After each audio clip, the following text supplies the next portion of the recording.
Bienvenue au MAC du GAM. Je suis Reda Taleb et j'ai le plaisir de vous accueillir à votre rendez-vous mensuel qui traite de l'actualité du marketing, de la publicité, des médias et du digital au Maroc et à l'international. Le MAC du GAM, ce sont des thématiques qui vous intéressent, traitées par des experts connus et reconnus. Nous allons couvrir les chiffres du GAM, le débat du GAM, le case study du GAM. Sans plus attendre, commençons par les principaux chiffres du secteur.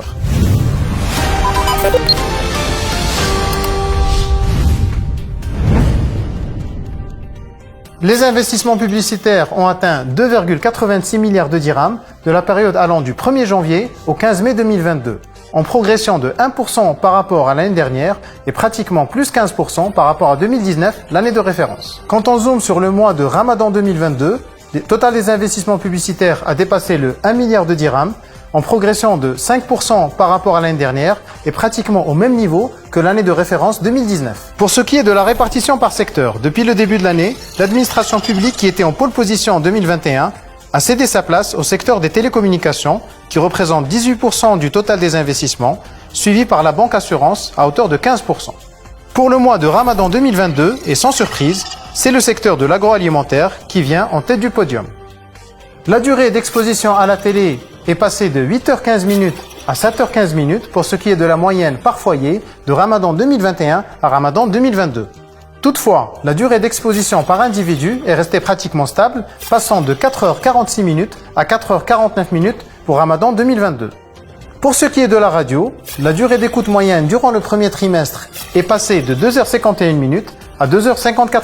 Il en est de même pour les jours du week-end, où la durée d'exposition à la radio est restée stable, passant de 2h56 à 2h57 durant le premier trimestre 2022. C'était tout pour les chiffres du GAM.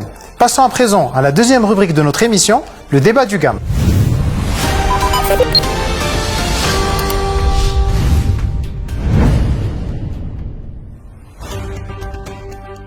Marque internationale, entre orientation globale et pertinence locale. Tel est le thème que j'aurai le plaisir de débattre avec mes invités. Lamia Amer, vous êtes directrice marketing chez le groupe Renault en charge de la marque Dacia. Marhaba bik. Merci beaucoup. Sidi Mohamed Dinia, vous êtes directeur marketing Maghreb chez Unilever. Marhaba bik. Merci. Et Mazin Salah, vous êtes directeur général chez Big Ideas. Marhaba bik Mana. Merci. Afin d'introduire notre thème, vidéo. Think global, act local, disait James Quincy, PDG de Coca-Cola. One of the great benefits of the Coca-Cola system is we're global, but we're extremely local. Certaines marques l'ont bien compris. Elles ont localisé leur approche marketing et aujourd'hui, le consommateur se les approprie. Quelques-unes ont atteint le Saint Graal. Dans nos esprits, ces marques sont devenues marocaines. Penser local est donc incontournable. Le consommateur est de plus en plus exigeant. L'environnement, le social et l'éthique sont au cœur de ses préoccupations. Il veut qu'on produise pour lui, mais surtout avec lui. Il veut se sentir valorisé. Son avis compte. Quelle stratégie pour les marques internationales au Maroc? C'est la question à laquelle nous allons répondre avec nos invités. Lamia Amer, je me retourne vers vous. Vous avez un diplôme en management de l'EM Business School et un MBA de l'ESCA. Vous avez démarré votre expérience professionnelle dans un organisme public où vous étiez en charge des partenariats avant de rejoindre le groupe PSA dans les métiers du marketing. Et puis en 2010, vous avez rejoint le groupe Renault. Après différentes fonctions, vous avez pris en charge la direction marketing des deux marques. Et juste en 2021, si je ne m'abuse, avec la réorganisation du groupe, vous vous concentrez sur la marque Dacia. C'est bien cela. Exactement. Alors, Lamia, je voudrais votre réaction, s'il vous plaît, par rapport à ce que nous venons de voir. Comment arrivez-vous à gérer la cohérence entre le global et le local? En fait, sur tous les aspects du marketing, nous recevons des guidelines et des chartes des équipes du corporate que nous pouvons absolument pas changer. Donc, à partir de ces guidelines, nous allons travailler pour travailler sur tout ce qui est local, adapter les contenus par rapport au marché local et notre cible locale. Pour le produit, par exemple, lorsqu'on veut le lancer, il y a un socle ou une base que les équipes corporate nous donne. Et à partir de cette base-là, nous pouvons piocher dans une gamme enveloppe, on appelle ça une fiche gamme enveloppe, pour... Qui est la même pour tous les pays, j'imagine? Qui est la même pour tous les pays, mais qui ne correspond pas forcément à tous les pays. Par exemple, ici au Maroc, nous avons un marché automobile qui est à plus de 90% dieselisé. Donc moi, forcément, je dois répondre aux besoins de la clientèle marocaine et donc choisir des motorisations et des transmissions en diesel et non pas en essence, par exemple, qui est vraiment vraiment le moteur qui est utilisé en Europe. Très bien. Et donc, à partir de cette fiche gamme enveloppe, je vais localiser la demande marocaine pour répondre aux besoins de notre clientèle marocaine. Et tout cela se fait naturellement pour répondre à un besoin de consistance et de cohérence de la marque dans tous les pays. C'est pour ça que typiquement, sur le sujet de prise de parole et communication, publicité, il y a un comité de coordination internationale qui se tient chaque semaine et qui passe vraiment au peigne fin toutes les communications de tous les pays pour s'assurer de la cohérence de cette charte. Très bien.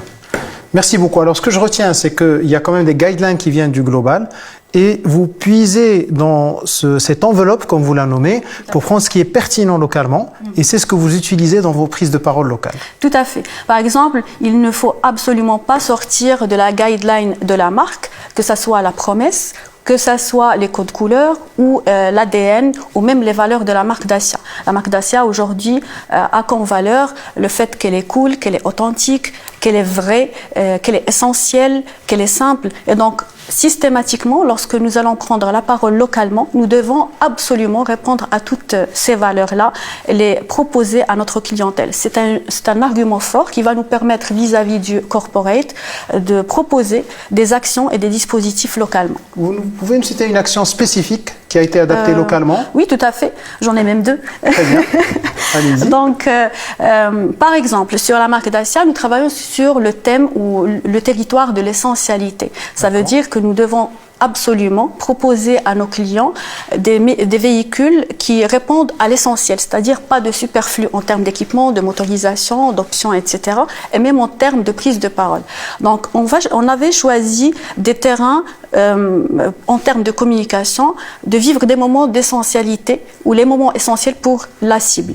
Donc, par exemple, en Europe, à la fin de l'année précédente, ils ont tourné un film qui va mettre en avant le moment essentiel qui est les fêtes de fin d'année, les sapins, la bûche, la famille, etc. Donc ce film ne pouvait pas passer ici au Maroc parce qu'il ne répond pas à notre clientèle et à notre cible.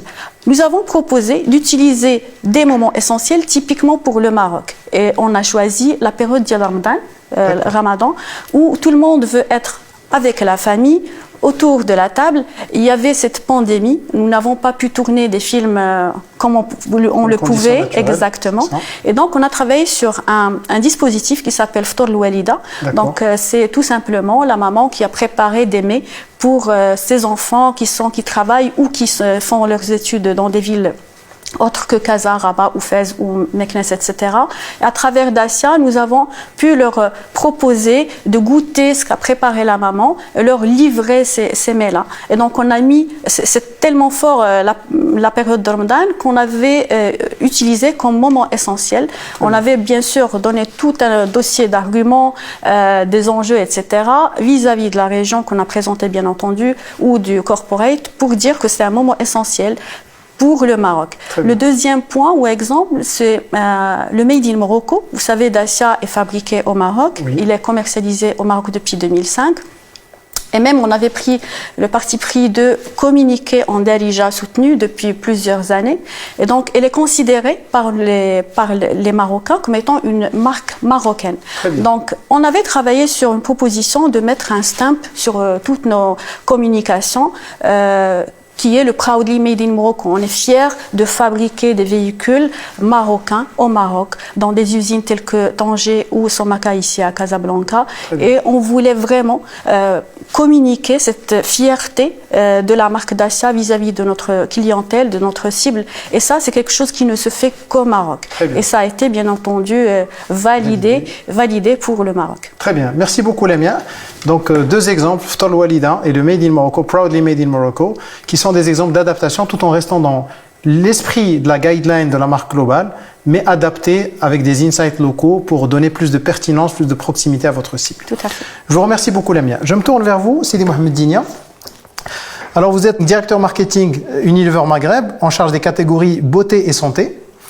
Vous avez démarré votre carrière à Centrale Laitière, C'est là où vous avez fait vos premiers pas. Puis chez Marie, les plats cuisinés. Avant de rejoindre Unilever, où vous y êtes toujours, donc vous avez occupé plusieurs fonctions de brand manager, responsable marketing sur différentes marques, Omo, Surf, Knorr et j'en passe. Et aujourd'hui, donc, vous êtes à la tête de ces catégories pour la région Maghreb. Exact. Merci encore d'être avec nous. Merci. Alors, ma question pour vous, Sidi Mohamed, c'est de savoir est-ce que les marques globales ont toujours besoin d'aller chercher de la pertinence locale dans leurs actions, dans leur prise de parole, ou alors il y a des sujets ou des cas où finalement les insights sont tellement universels, les réalités sont tellement universelles que l'adaptation est juste un luxe peut-être, c'est pas un objectif en soi pour les marketeurs. Exact.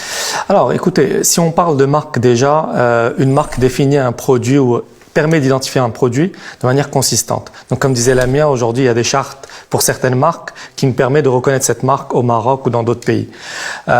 Aujourd'hui, on a des marques en tant qu'Unilever, comme la marque Signal, que tout le monde connaît. C'est une marque qui, aujourd'hui, représente des dentifrices et donc un élément ou un besoin primaire qui est le besoin de se brosser les dents. C'est un besoin qui est là universel au Maroc ou autres pays, tout simplement parce que si on se brosse pas les dents, on aura des caries et d'autres problèmes de santé. Donc aujourd'hui, cette marque existe au Maroc depuis près de 50 ans. On ne va pas réinventer la roue. On a une charte globale qu'on va appliquer. On a des communications qui se font au niveau global sur l'importance de se brosser les dents une à deux fois par jour. Et c'est ce qu'on utilise. D'accord. La réalité aujourd'hui, c'est qu'on a encore beaucoup de travail à faire dans ce domaine-là. C'est-à-dire au Maroc, seulement 40% des Marocains se brossent les dents fréquemment. Donc, il n'y a pas besoin. Seulement.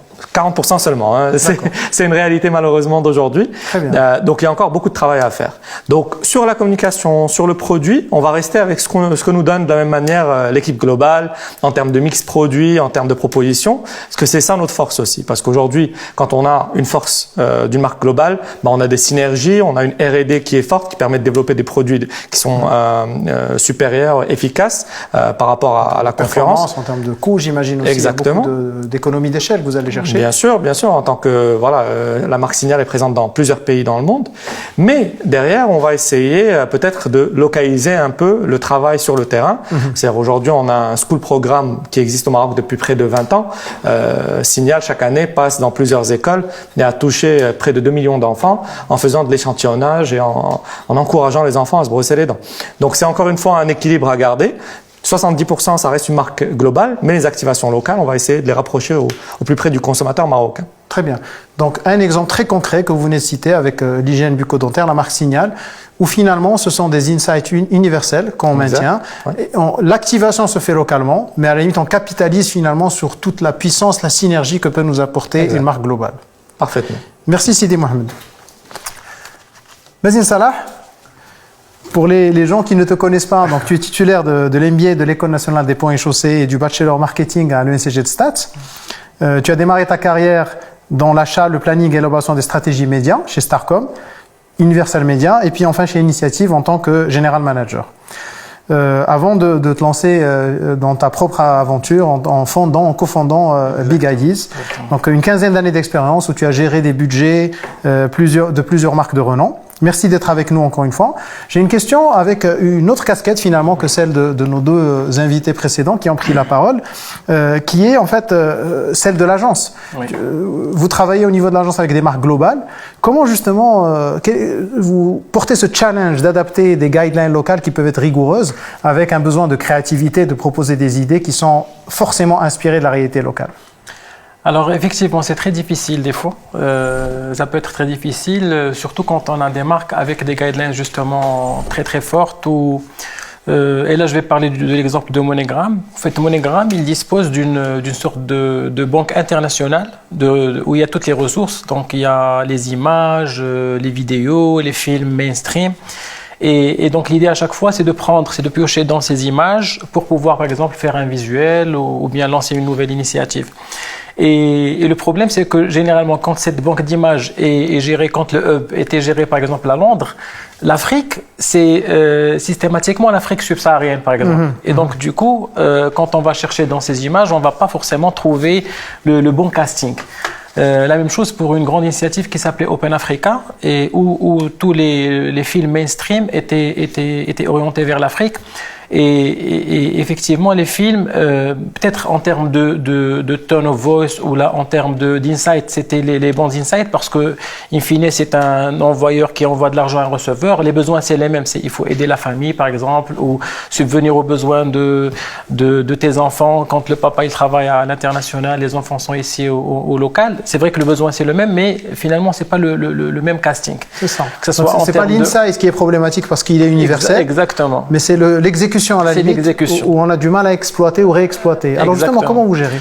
Alors c'était très difficile au début on devait expliquer bien sûr, mais à un certain moment on devait absolument, surtout pour les films mainstream, c'était très dur de délocaliser la production. Et donc ça c'était notre challenge. Donc on a pu faire le premier film international de Monogram qui a été tourné ici au Maroc et après qui a été aussi diffusé sur le plan maghrébin parce que en termes de casting, que ce soit la Tunisie ou l'Algérie, un peu à d'autres marchés. Donc finalement un contenu qui n'est pas local au local, mais il a été pensé pour servir d'autres marchés. Exactement. D'accord. Et après, on a eu le même problème quand c'est passé, le hub marketing est passé à Dubaï. D'accord. Là, quand on avait surtout les initiatives Ramadan, Ramadan, en fait, il y a des choses très simples. Par exemple, la mosquée, quand tu veux montrer une mosquée, la mosquée marocaine n'est pas la mosquée en Arabie Saoudite, n'est pas la mosquée en Turquie. Donc, il y a des petits signes qu'on n'a pas forcément ici au Maroc. Et donc, ça, c'était problématique. Aussi en termes de casting. En termes de casting, quand le hub est passé à Dubaï, c'est vrai qu'on est maghrébin, on est des Arabes, mais c'est pas le même casting. C'est pas les mêmes tenues portées. Et donc c'est là où on comprend vraiment qu'une marque internationale, même avec toutes les ressources qu'elle peut avoir, après il y a des spécificités locales qui sont très importantes à prendre en considération. Mais qu'on est arrivé à perdre. Alors, mais comment vous gérez à travers votre client local qui lui gère à travers son hub, ou alors vous êtes en contact avec d'autres agences et vous essayez de trouver des solutions ensemble? Au fait, les deux cas, ça dépend à chaque fois c'était un cas parce qu'au fait le compte je le gère depuis 2009 quand même, donc il y a eu pas mal de changements. C'est pour ça qu'il y a un certain moment le hub était à Londres, après il était à Dubaï, donc il y a eu plusieurs personnes, que ce soit en équipe locale ou là des fois c'était l'équipe au niveau international. Mais à la fin, in fine, quand on a pu diffuser le spot localement avec un spot local, on est passé d'une autorité. Au fait, la principale source de notoriété, c'était les enseignes. Je ne sais pas si vous voyez les anciennes Monogram. Oui, donc avant la diffusion du film, le point de vente. Le point de vente qui est avec les distributeurs, tous les partenaires. C'est par exemple Cash Plus, Wafa Cash et les banques, toutes les banques qui vendent le service Monogram. Mais on a pu diffuser la campagne télé et donc on a doublé l'autorité spontanée. En autorité assistée, on était à 95% après les diffusions. Donc, très bien. Voilà. Et avant la diffusion, on était à quel niveau? Avant la diffusion, on était à, je crois, dans les 65% de l'autorité assistée. C'est quand même très significatif, de 65 à 95 en utilisant un média pertinent, absolument, local. Qui est la télé, absolument. Très bien. Je vous remercie, Mazen Salah. Donc des difficultés à adapter, notamment au niveau de l'exécution, pas nécessairement au niveau de l'insight, c'est un peu l'exemple que citait Sidi Mohamed tout à l'heure, où on peut avoir des insights universels, mais des fois au niveau de l'exécution.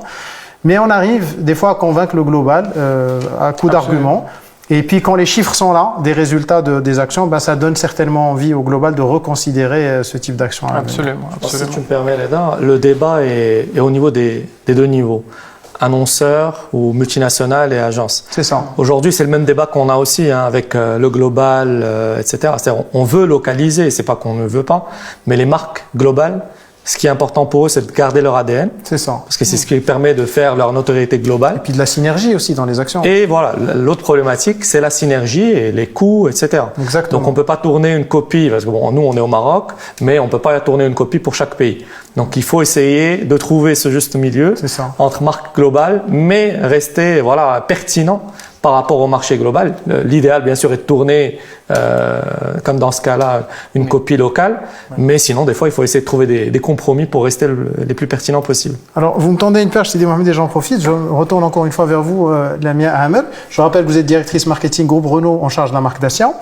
Et par rapport à ce que nous sommes en train de dire, comment est-ce que le Maroc peut être une plateforme de test, ou en tout cas pour tester des choses, prendre le lead, innover et exporter, faire un roll-out vers d'autres pays, un peu l'exemple qu'a cité également Mazine.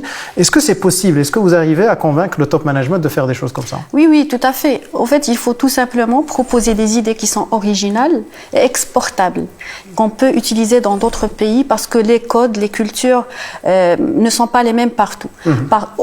Mais il faut aussi garder ces guidelines de la marque. Il faut les respecter. À titre d'exemple, il y a quelques jours, nous avons lancé au niveau de la marque Dacia une série limitée spécifique au Maroc. Ça a été fait nulle part ailleurs, basée sur le street art. Donc nous avons pu travailler avec une street artiste locale marocaine qui s'appelle Sarah, et nous avons travaillé sur un lot très limité de véhicules que nous commercialisons uniquement au Maroc. Cette série limitée, comment elle a été perçue par le corporate, c'est qu'elle peut être exportable dans d'autres pays puisque le street art ne concerne pas que le Maroc. Ça concerne le food, la danse, la mode, les vêtements, etc. Ça peut être aussi une série limitée utilisée par exemple en Espagne, Barcelone, Gaudi par exemple, c'est tout à fait possible. Après, il y a aussi nous avons travaillé sur des dispositifs en local parce que la proposition du corporate ne nous convenait pas. Je donnerai un exemple qui est sur un modèle qui s'appelle Kadjar, Renault, précisément Renault Kadjar. Il y avait un film qui a été tourné et qui était sur un territoire de communication très européen, qui était le sport extrême.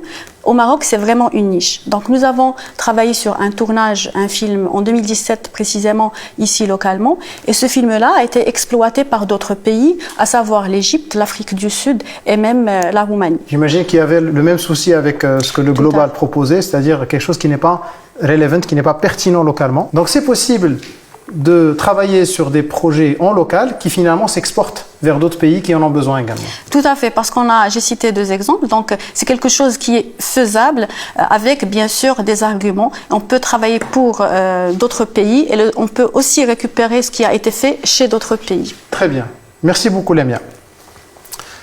C'est Mohamed Digna. J'ai une question. Vous me disiez tout à l'heure que voilà, Signal, on n'a pas besoin nécessairement de spécificité locale parce que c'est universel. Est-ce qu'il y a des cas où des marques globales ont besoin d'être dans le local?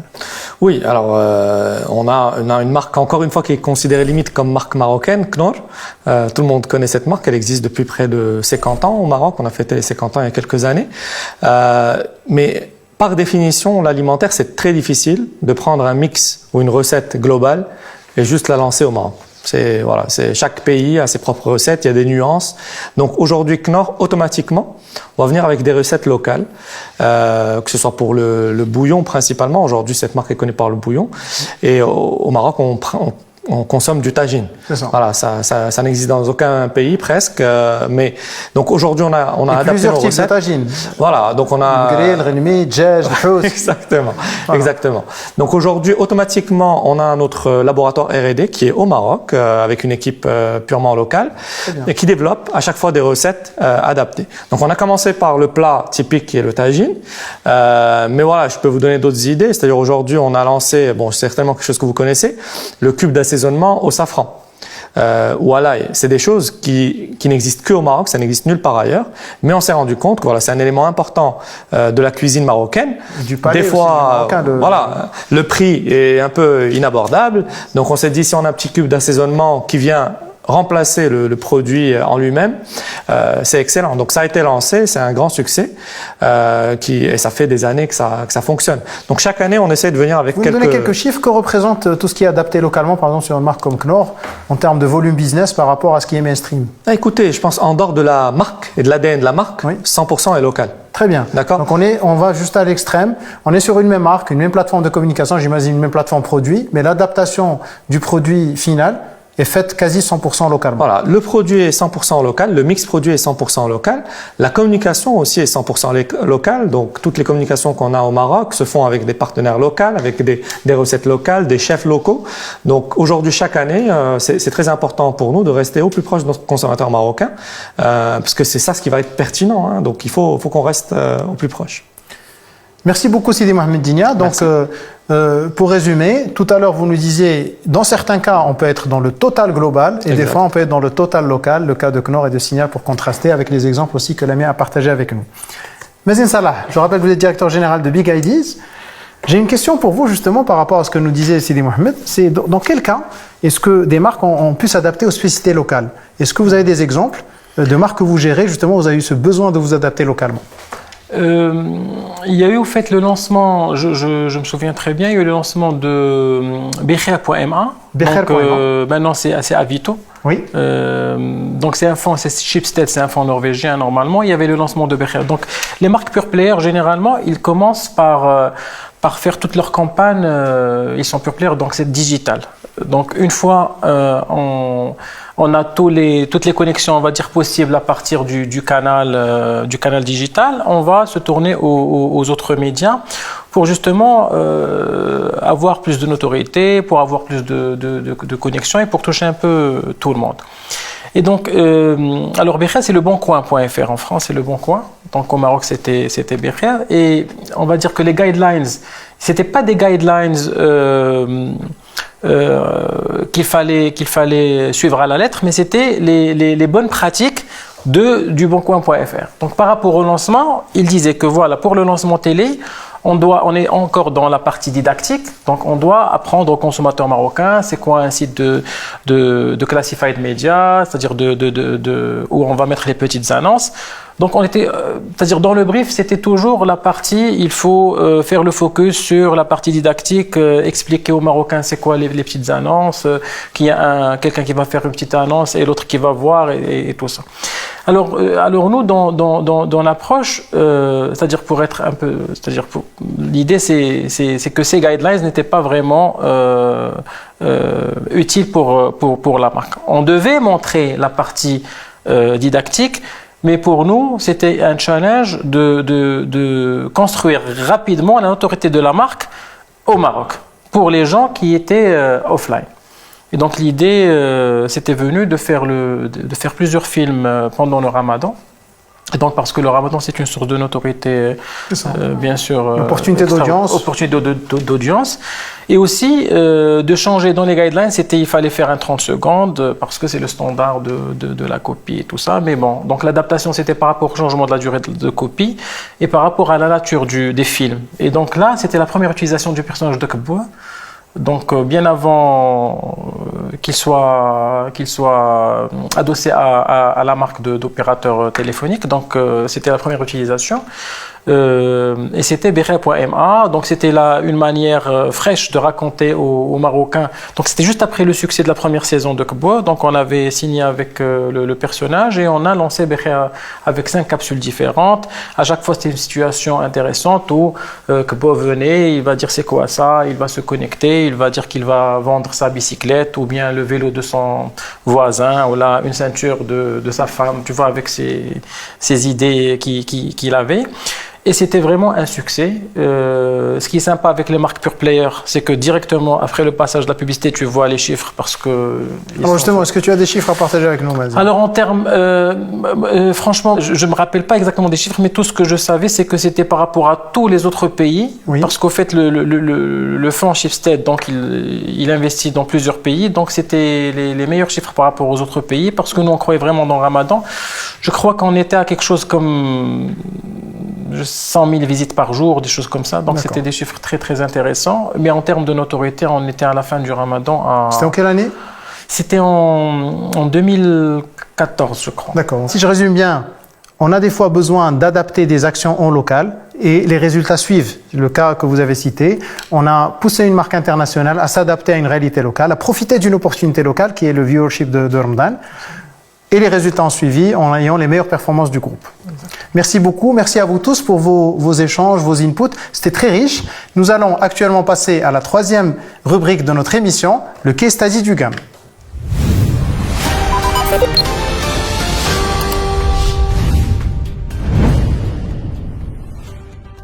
De grandes marques internationales ont lancé leur collection de NFTs. Iloli, restaurant japonais de référence, n'a pas fait l'exception. Première marque marocaine à lancer sa collection de NFTs, voyons le reportage.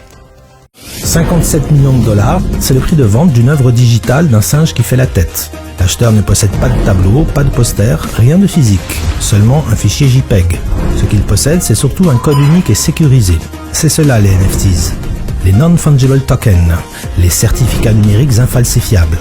Cette tendance touche de nombreux secteurs, musique, design ou encore sport. Le Maroc n'y échappe pas. Le restaurant japonais Iloli a lancé il y a quelques semaines une collection de 12 NFTs inspirés par la table nippone. Une plongée dans le monde digital et un premier pas dans le monde des NFTs. Je suis Noël Boyade, la cofondatrice du restaurant Iloli à Casablanca, où nous sommes actuellement. Iloli est un restaurant de cuisine japonaise, plutôt authentique, qui fait aussi beaucoup de cuisine créative. Nous avions l'habitude au restaurant, depuis sa création en 2013, d'organiser des événements culturels. Or, en 2020, la crise nous a tous stoppés dans notre élan. Tout est devenu digital. Au même moment, à l'approche du Ramadan, j'avais l'intention d'organiser une exposition des œuvres de mes amis Stella et Florian, qui ont la marque de mode et de design Stella Cadente. M'est venue alors l'idée de penser les choses de façon alternative et de créer différemment. J'en ai alors parlé à mon agence Bonsaï, qui a immédiatement adhéré. Une exposition virtuelle a alors été mise en place et surtout, une collection de NFT a été créée. Nous avons enfin mis, en fait, grâce à cela, un pied dans le Web3. Les NFT, d'après Sotheby's, sont l'innovation la plus influente et la plus excitante qu'ait connue le monde de l'art ces 10 dernières années. Donc, le 7 avril dernier, nous avons enfin lancé notre première collection de NFT qu'on a surnommée les Lolies et qui permettait d'obtenir une des 12 œuvres de Stella et Claudel qui étaient à l'exposition virtuelle. Donc, nous avons également organisé sur nos plateformes sociales 2 giveaways qui permettaient à nos followers de gagner ces NFT. Et nous avons quand même eu plus de 150 commentaires. À l'annonce des résultats, j'ai été très surprise par la réaction des gagnants qui avaient l'air tous très heureux. Ça m'a fait chaud au cœur. L'idée initiale était surtout d'utiliser ces NFT pour faire connaître le travail d'artistes extraordinaires qui méritent plus de visibilité. Nous comptons donner suite à ce projet. On a déjà pas mal de petites surprises, des idées toujours plus étonnantes. Pour connaître un petit peu la prochaine marche à suivre, j'ai réalisé un sondage sur Instagram et j'ai demandé en fait à nos followers de nous dire quel domaine ils préféraient. Donc j'ai proposé la gastronomie, la mode, les mangas et la musique. Et l'écrasante majorité a voté pour la gastronomie. Donc voilà, la prochaine édition est déjà en cours d'élaboration avec nos collaborateurs de Bonsaï. Stay tuned, comme on dit. Très intéressant. Des réactions, qu'est-ce que vous en pensez, Lamia Amr? Je trouve que c'est original. Le monde change et je pense qu'il faudrait le suivre. Sidi Mohamedinia? Écoutez, je pense que le futur est dans le monde virtuel, donc aujourd'hui c'est bien d'essayer des choses, piloter, ça fonctionne pas, on ne sait pas, mais c'est au moins une bonne initiative. Test and learn. Voilà. Très bien. Mazin Salah? Moi je trouve que c'est courageux qu'une marque lance ses NFTs, c'est les Lolies. Exactement. Donc l'idée est bonne. Après, comme a dit Ahmed, on verra ce que ça va apporter. Il ne me reste plus qu'à remercier mes invités. Lamia Amr, je rappelle que vous êtes directrice marketing chez le groupe Renault en charge de la marque Dacia. Merci d'avoir été avec nous. Merci pour votre générosité, pour le partage. Merci beaucoup. Sidi Mohamedinia, je rappelle que vous êtes directeur marketing chez Unilever Maghreb. Je vous remercie pour votre contribution. Merci pour l'invitation. Et Mazin Salah, je rappelle que vous êtes directeur général de Big Ideas. Merci encore pour votre contribution. Merci, ravi d'avoir été parmi vous. C'était le Mac du Gam, votre rendez-vous mensuel de l'actualité, du marketing, de la publicité, des médias et du digital. Je vous donne rendez-vous le mois prochain pour un nouvel épisode. Merci.